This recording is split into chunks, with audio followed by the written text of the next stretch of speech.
Are we in like a hologram or a computer simulation? And what are your thoughts on evolution? Okay, well, okay, just to understand what a hologram is, if you go to the atom, you can go Google it. What does an atom look like under electron microscope? That you'll find that it actually looks like what we call a Megan star or a star of David. So Hmm. that star does not come from, that's why they actually relate it to atom because it's the first thing. So, you're basically dealing with most spiritual texts, very deep Kabbalistic writings that they only reveal themselves based on the depth of the person's consciousness and mind. So, what it is with the holograms is you have a point to point system here. And this means that everything in this system is seeking to basically drop its seed and then genuflect with its seed, meaning like a back and forth, like a reflection between the parents and the children. And in that process, sending energy back and forth to each other. And what this creates is it creates a gigantic energy web that is a point to point system to where the reflection of every single thing that's a part of that system is within every single point. So this is what's meant by the system has a holographic nature because when you're using a holographic field, like if you're proactive, this means that anytime you want to know something, and that's why I say we have an all-knowing state, we can just ping it. You can send it across the many different members of the web. And the reason why it's deemed as very holographic is because there's parts of our brains that function like mirrors.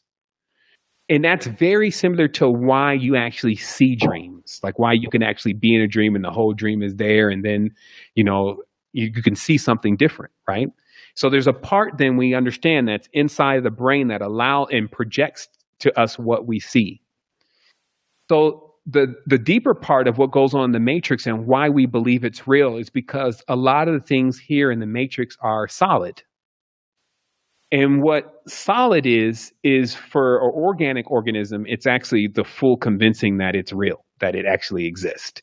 When something does that, it becomes solid. That's why they call that the great I am. I am whatever I will be and whatever, whatever. So that's the I am. And then what happens is that the moment, however, that you stop believing in stuff around you, which again generally only happens for people if they take some kind of substance, but it will Mhm. happen to you if you go deep in the meditations. You start realizing that you'll visualize where there's nothing around you, not even a floor, and then you'll start seeing basically a geometric field that expands out so far that you'll realize that the importance of all the geometry.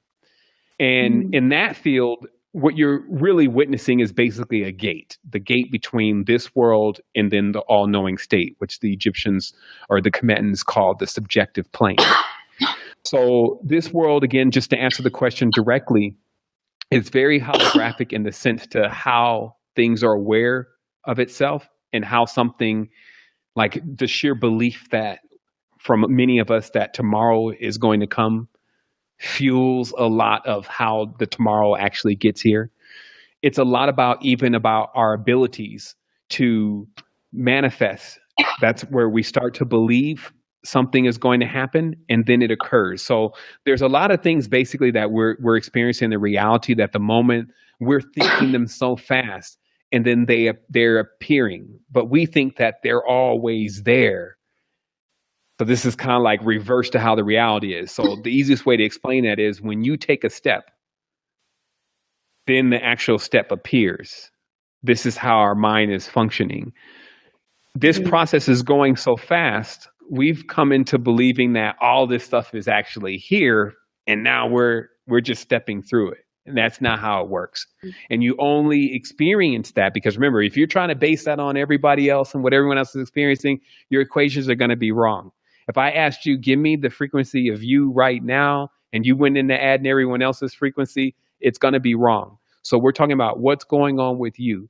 And you are personally the person is going through a process to where they're manifesting the reality that's in front of them so fast that they can't realize that they're the ones that are actually projecting that all this is around us and solid and this is what you're experiencing. And the only way that you'll know that is the moment that you stop doing it. And that happens in deep Mm. meditation. You actually disconnect, is what we call it. I think Leary called it tune in, tune out. It's like, turn on, tune in, and drop out. So at the Mhm. drop out part, that's when you actually detach from this world, and then other things begin. And Mhm. so that's what's really, really talked about. That's what's really meant by the holographic nature of the reality.